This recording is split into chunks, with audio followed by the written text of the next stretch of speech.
头祷告。天父，求你帮助我们，透过耶稣这个比喻，认识真理，认识你在我们身上的心意，引导我们以下的时间，奉主耶稣的名祈祷，阿们。我们刚才所读的马太福音第21章开始到28章，是耶稣在生命中最后的阶段，他在耶路撒冷。那时候气氛越来越僵，也越来越阴沉。耶稣跟犹太的领袖之间的冲突日渐白热化，最后导致耶稣殉道。那我们今天所读的这个比喻呢，它前面的背景是什么呢？原来耶稣他非常荣耀、充满尊荣的进入耶路撒冷，这是马太福音21章1到11节。然后呢，大批的逾越节的朝圣客，他们大张旗鼓的来迎接耶稣，大声高喊着说：“何山那，何山那！奉主名来的是应当称颂的。”意思就是何山那，何山那！奉主名来解救我们以色列民的这一位大卫的子孙弥赛亚耶稣基督，你是应当称颂的。然后呢，整个气氛就开始吵到最热。然后呢，没想到耶稣竟然弃绝了这些招呼他的那些群众，马上进入圣殿。结果一进入圣殿，就驱逐了圣殿内的商人，那些兑换银币的，又加上因为罗马人他们的钱不准奉献，一定要换成圣殿币。然后呢，那商人就在那里操纵汇率。然后呢，所有人去那里牛羊要奉献的，要经过祭司的检查，所有牛羊一定有瑕疵，所以他只好怎么样？老远带过来，只好贱卖。一贱卖的时候呢，他就买过来，反正祭司手中的牛羊一定没有瑕疵，你带来的牛羊一定有瑕疵。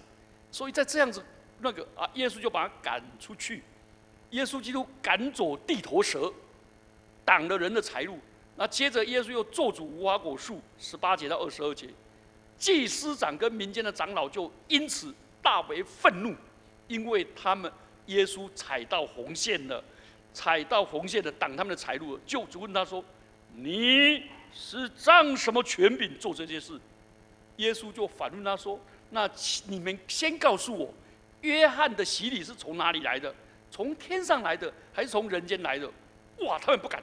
他说：“我如果答从天上来的，耶稣就跟他说：那你为什么不听？我如果答从人间来的，哇，不得了，整个百姓都相信约翰，那还得了？”他们就说：“我们不知道。”那耶稣呢就回答说：“那我也不告诉你。”所以这是23节到27节。接着耶稣就讲了一连串，讲了3个颇具挑衅的比喻。今天这个2个儿子的比喻就是第一个比喻，那我们就了解了。我们来看这段比喻的内容跟应用。好，这个比喻，因为耶稣讲比喻都跟他们日常生活息息相关。那因为我们不是生长在地中海初世纪的那个中东，所以我们不太了解。没关系，我们等下解释一下就比较了解。这简单的比喻其实分2个部分。第一个是比喻的本身，28节到31节的上半节，叙述一个父亲他有2个儿子，他要求2个儿子去葡萄园工作。你们知道在中东那里，他们做什么事几乎都没有界限，所以那个父亲是在公众的场合说：“大儿子啊，我说大儿子啊，请你到葡萄园去工作。”结果没有想到大儿子说：“哼，我才不去！”连说爸爸的，连称呼一下爸爸也不称呼，表示他极其不尊重父亲呐。他不服从也不称爸爸的名字，这是他的罪过。然后众民所有在旁边人看到了以后，哎呦，你看起这个囝嘞，这样了解吗？当众给爸爸打脸。等到他不去了，爸爸没办法，就叫小儿子说：“我说小儿子啊，你到葡萄园去工作吧。”结果小儿子说：“父啊，爸爸，我去。那个希腊文没有去的，没有这个字，那是什么意思？他的意思，他是用惯用语。他小孩子说：“爸爸，讲得好甜呐、包在我身上了。”强调那个我啊，哥哥这么坏，当众给你下不了台，当众洗你的脸，这太可恶了。那我这个小儿子来包在我身上，所以他积极的回应父亲的邀请，满嘴答应。所有的那亲朋好友说：“哇，赞！这第一赞，第一赞。”这样了解吗？他爸爸觉得哇，好有面子。结果这两个人却改变了他们两个人，改变他们的心意。好，接着耶稣呢，那个大的说不去，却去了；小的说去，结果不去。好，接着耶稣就质问那些人，质问那些文士、法利赛人跟民间的长老，就是祭司长跟民间的长老。他说：“请问，到底哪一个人？”哪一个儿子遵行了父亲的命令？你知道吗？耶稣是逼问这些人，这些人等于逼着他们自己下宣判，他们自己当陪审团，又自己宣判，他们就做出了判决说：“那个大儿子才是遵行父亲的命运。”这个答案不言而喻了。可是令人惊讶的是，这一些人的行径，如同小儿子图具外在的金钱形式，缺乏真正的信仰热忱。可是他们也认同，实际行动远胜过口头上的应允，真的很特殊啊！我以前在初中的时候就交了一些朋友，你知道吗？我那些黑道的朋友哦，常常打他弟弟说：“你不可以做黑道，您哥一点两杯啊，我已经没救了，你不可以，你可以变坏，这个很有趣哦，这个就这样子。好，第二部分是耶稣对这个比喻的那个解释了以后，好，请问我们要来看的这段经文，因为这个经文很简短，我们来看这个比喻到底它的应用是在说什么？因为他在提到税吏跟娼妓。这个是以色列人最痛恨的两种人。税吏是一个剥削、贪婪，而且是犹奸。你们知道犹奸吗？犹太人的奸那个背叛中国人叫汉奸背叛台湾人叫台奸这背叛犹太人就犹奸，替罗马人当走狗压榨我们的。另外一种娼妓是在淫乱不圣洁的。这个应用到这里，耶稣不是要指责他的对手，其实要借这个比喻呼召他们悔改。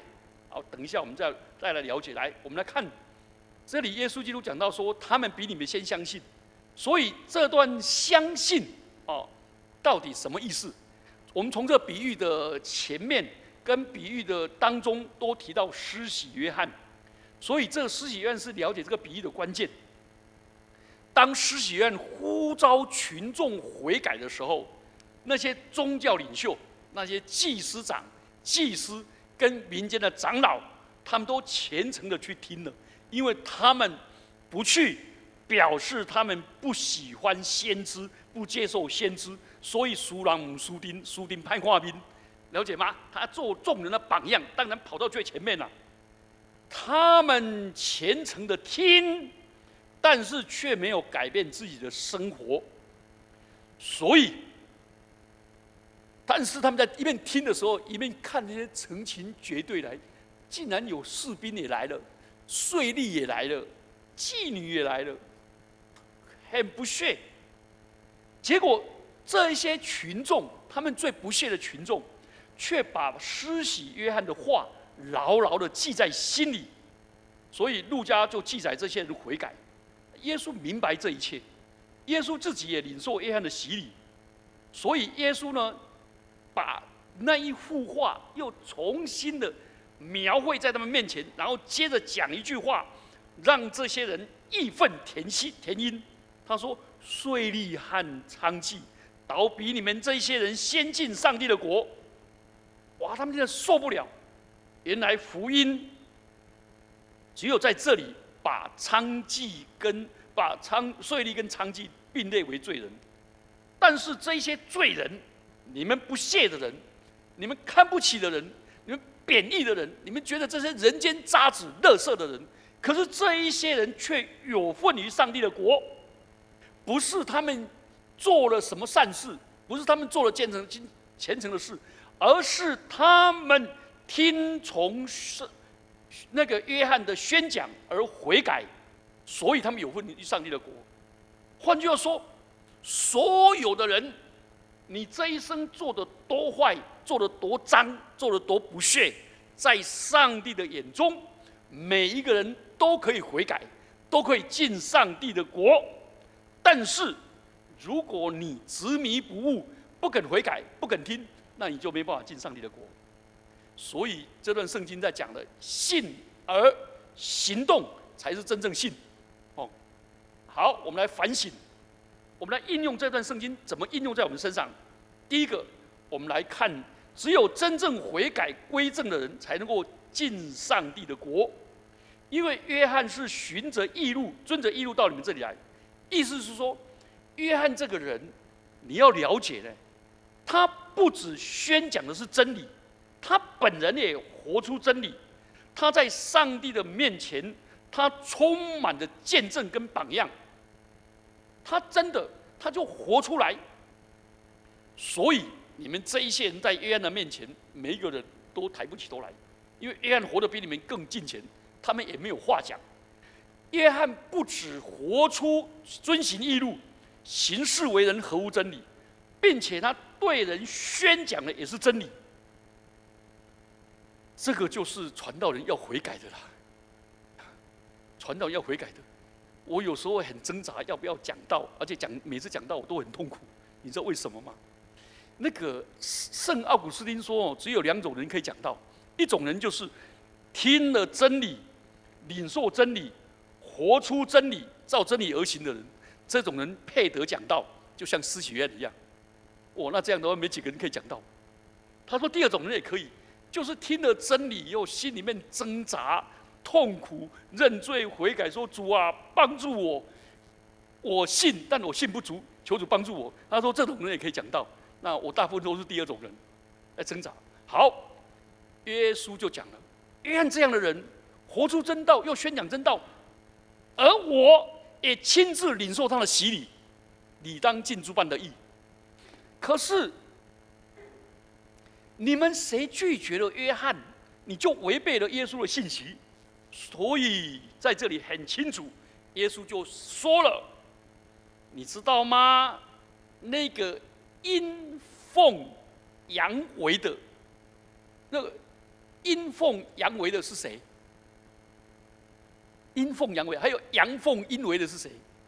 他说：你们这一些人呐，祭司长，你们这些人呐，满嘴仁义道德了，你们就是阳奉阴违。你们只说不做，而且昧着良心。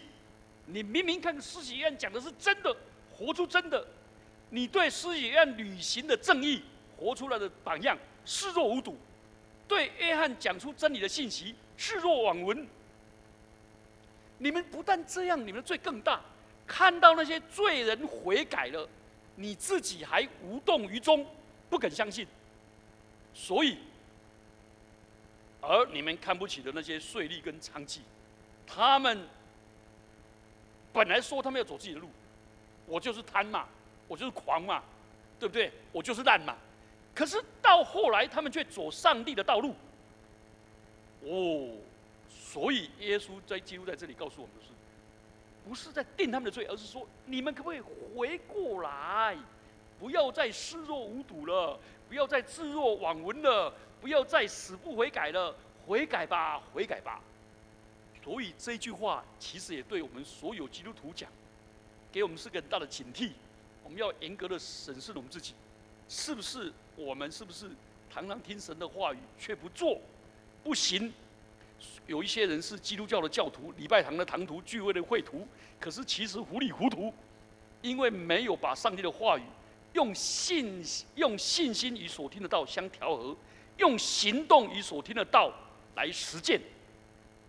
所以在这里，耶稣基督在教导我们，相信是得救的关键，相信是在于心灵的转化跟行为的调整，相信也是知错能改，绝对不要一路错到底。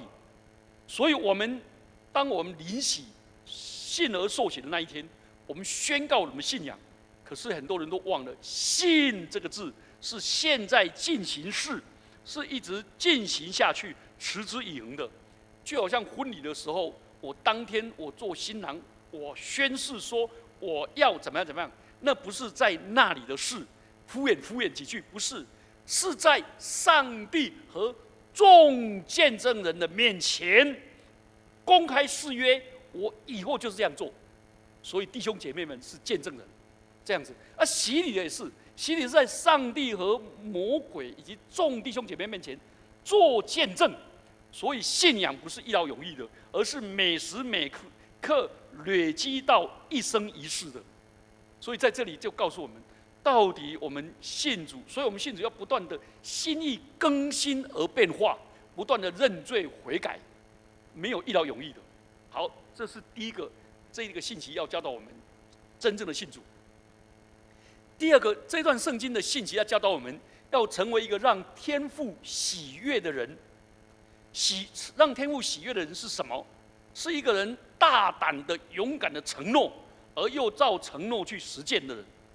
祭司长跟民间的长老，他们身为犹太的宗教领袖，他们不但没有带领百姓去走向弥赛亚，而且他们没办法认清耶稣基督所宣讲的天国的福音是上帝的行动、上帝的恩典，反而去质问耶稣基督为什么洁净圣殿。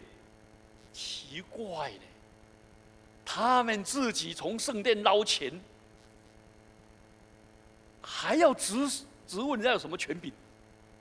他们心里面那个，而且他们就质疑：好，许多罪人因为施洗约翰的宣讲而悔改，而这些人没有看见他们看见了施洗约翰的成效，却不信。亲爱的弟兄姐妹们，不要以为行很多神迹就会信了。很多人看见神迹还是不信，这是迷不信。反倒那些被鄙视、被他们排斥的税吏跟娼妓，热情的响应基督所带来的信息，然后耶稣又跟这些人来往，哇，引起这些人的愤怒，因为他们觉得这些人很脏，不可以跟他们说话，也不跟他们交接，更不可以跟他们耶稣吃饭，不跟他们吃饭，而耶稣却会跟他们吃饭，对不对？好，所以在这里，请问阳奉阴违跟阴奉阳违哪一个比较好？我们可能说啊，最好是对都不好，因为耶稣没有称赞这两个啦。你知道当众给他的爸爸打脸有什么好的？最后又去做了，对不对？那个顺服的长子好像比小儿子好多了，可是他没有办法带给爸爸完全的喜乐了。他众人面前给爸爸那么难堪，那么羞辱，然后接着去做了，可是能够弥补他前面的难堪呐？啊？他大街骂人，然后小巷道歉，你接受吗？公开羞辱你，然后暗地里面去补偿，你接受吗？当然是比那个光说不练好一点了，可是他们都不完全。最理想的儿子是用顺服跟尊敬来接受父亲的命令，对不对？而且又完全的顺服。所以这个比喻里面最深刻的是，耶稣基督何等渴望我们成为一个讨上帝喜悦的人。所以这个比喻就说到这世上有两种人，一种是甜言蜜语，什么都答应，口头一派忠诚，而行为跟他的承诺呢，落差好大。他是承诺的巨人，是实践的侏儒，有没有这种人？哇，这种人看太多了，对不对？啊，这种人哦，真是。那另外有一种人，第二种呢，他另外一种像大儿子的，他嘴巴很硬，然后很野蛮，然后又粗鲁。他说他是个顽固的那个无神论者，他根本不相信上帝，不相信耶稣。可是这个人却暗中行善事，可是他又觉得不好意思让人家知道他行善事。他们自称对教会、对宗教不感兴趣，但所过的生活比基督徒还像基督徒。有没有这种人？这种人太多了啦，对不对？那请问，耶稣要我们做什么样的人？真理不在左端，也不在右端，真理是夹持两端，应该是一个言语上满嘴对上帝称颂、对父母亲祝福的人，然后又去遵行的人。所以这个比喻教导我们：答应不能代替履行，美言不能代替善行。所以那要去却没有去的儿子，外表礼貌周到，声调表情优雅，在回答父亲的时候说：“爸爸、父啊！”哦，十分的敬重，光说不练。这种礼貌根本就虚伪。真正的礼貌是顺服、乐意、慷慨的给予。所以民间的祭司长跟民间的长老就是这么硬心，使我们也要想一想，教会有没有这种人？这种人呢，圣经不离手，阿门不离口，哈利路亚不离口，对不对？然后满嘴哈利路亚感谢主，但是他行为却让人家吃不完兜着走。所以这个好特殊，这种人。所以这比喻教导我们也很容易像大儿子，做了那么多善事，为儿女做那么多，为配偶做那么多，可是嘴巴就好贱。有没有这种人？脾气就好大，对不对？教别人的孩子温柔优雅，教自己的孩子哇又吼又叫，对不对？教自己的儿子、教自己的儿女充满着爱心，但没有耐心，对不对？教别人的孩子呢，没有耐心，但充满着爱心，而且爱是恒久忍耐。这个是麻烦。为什么对家人就要这样子？所以呢，这个大儿子呢也很不好。所以求主帮助我们，这种人做了太多的善事、好事，但缺乏谦和，缺乏愉快的氛围，跟他在一起好辛苦。求主帮助我们，成为一个合神心意的人，嘴巴又甜，然后行动又确实，这不是多美好吗？对不对？那我们求主帮助我们，把他活出这样的人。第三个，我们来反省，我们要成为一个充满尊荣的人。充满尊荣的人，什么是真正的尊荣？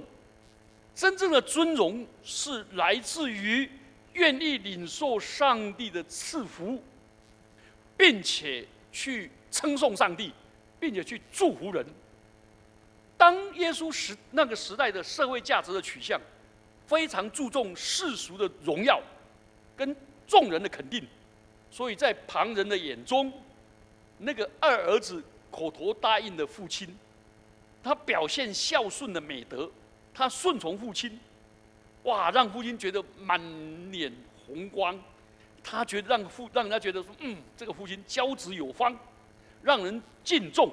实际上没有去工作。至于有没有去工作，大家留意不留意？不留意啊。大家只是说他的礼貌够了，而大儿子公然抗命，违背父亲的意愿，这个忤逆显得他没有家教，让父亲蒙羞，丢人现眼。尽管他后来去工作了，也补偿不了他先前对父亲的羞辱。所以为了不撕破脸，人会言不由衷，会虚与委蛇，逢迎应酬，只说人家想听的好话，这样能够博得人的心，而自己也得到圆融的美名。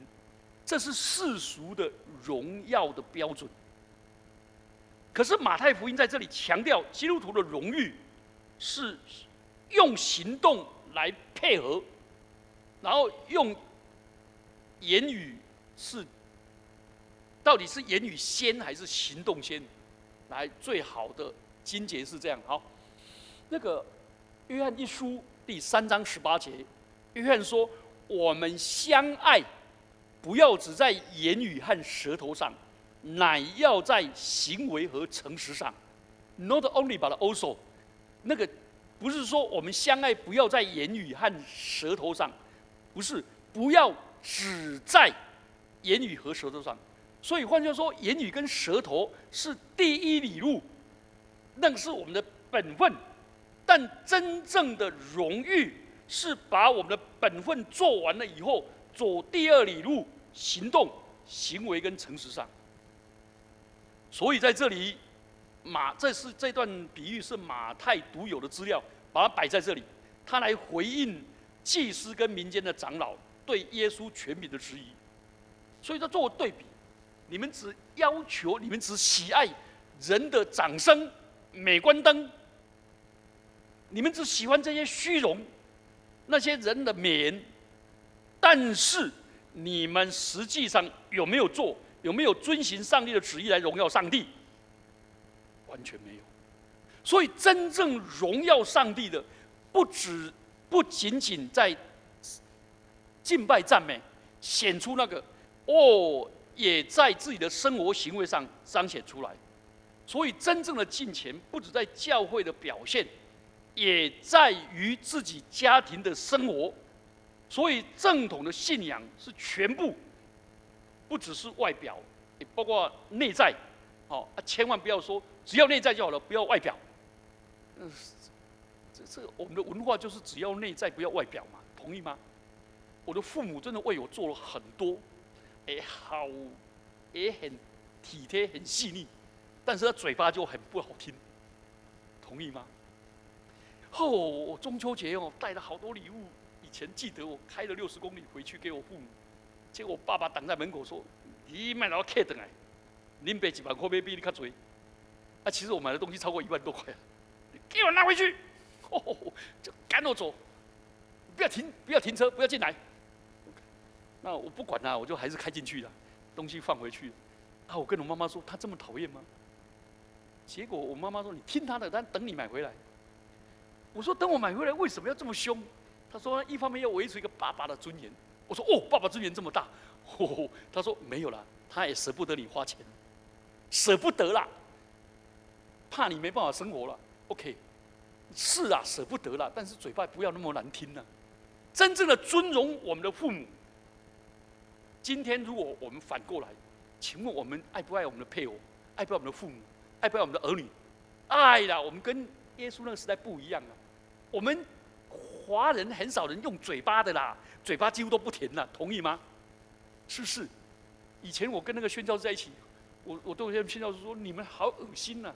都因为那个宣教士78岁了，那时候我才19岁，所以我看见他好老好老啊。他太太69岁，他每次叫他太太怎么叫，你知道吗 ？Honey， Darling， 他太太在炒菜他就去摸他的臀部 ，Honey， 你好，我爱你，我最喜欢吃你做的东西。他太太就夹一个说：“你吃。”他吃一个说：“可是我更喜欢吃你这个。”就给他 kiss 一个。我在旁边看得昏倒。我说：“你们这个应该在房间什么在外面的？在厨房什么？”我就跟他们笑说：“你们讲 honey 就是恨你，darling 就是打你。”他说：“你怎么这样讲？因为我们的文化是打是情，骂是爱嘛，对不对？你们这个嘴巴好恶心呢。他们不是这样恶心而已的，他们吃饭还非常夹的。这个好好吃，这样吃一个，这个吃一个，就这样。那我觉得这是我小孩子妈妈在煮饭，我们都很喜欢去捏一下嘛，他就给他先生捏一下，就主动捏给他，他们就这样表达，他这是很真诚呢，他们的真诚，我看的话都是真的的。那既然我们这么有真情，为什么不加表情呢？真正的荣耀是真情加表情，同意吗？而不是像那个小儿子有表情，结果人是很绝情。求主帮助我们，用真情加表情，活出我们的尊荣。我们一起低头祷告。主，求你帮助我们，透过这一段的信息，让我们真正的悔改信主。主啊，你在娼妓跟税吏的身上做了奇妙的善功，使他们悔改进入天国。主啊，我们这一些人也是你所看为宝贵的。求主也感动我们的心，让我们真正来信靠你，也领受你的恩典，进入天国。帮助我们一次的相信，就永远的相信，把每一天都把你的话语丰丰富富的存在我们心里，并且实践出来。亲爱的主，也帮助我们成为一个讨你喜悦的人，也成为一个充满尊荣的人，让我们在言语上称颂上主，让我们也在口舌上赞美主，并且能够祝福人，使我们周遭的人都能够因为我们的真情的真爱，能够领受到你的爱。奉基督耶稣的名祈祷，阿们。